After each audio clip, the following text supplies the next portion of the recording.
Good day mga idol at isang mapagpalang araw po sa ating lahat. So project update po tayo ngayong araw. Ano po, silipin natin yung mga natapos na namin dito sa ating ongoing project.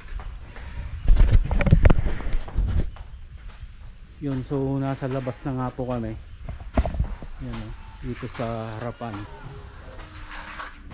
Yan.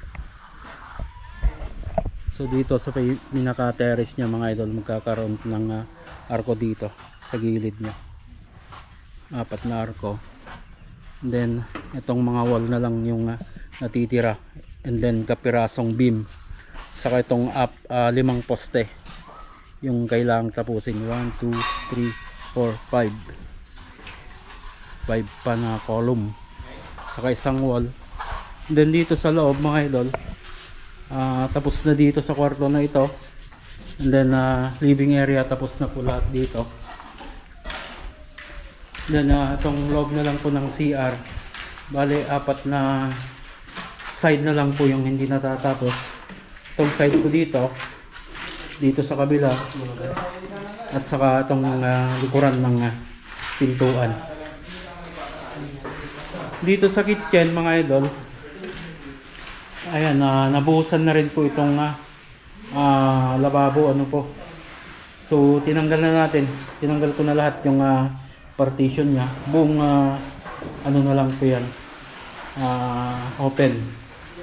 So kung papalagay sila ng mga cabinet dito, ay mas mainam pag open na ganito. Ilalagay na lang ng hamba dyan. Then itong kapal ng aming ano mga idol, kapal ng slab ng lababo ay ano lang po ito, 2 inches. Pare-parehas po yan. Pababa dito 2 inches lang yung kapal niya. So yung nilagay natin dyan mga idol ay 12 mm naman. Matibay na po iyan. So konting-konti na lang mga idol at matatapos na. You clean this also. Pag ilinis yung tibid na hindi nagaluan.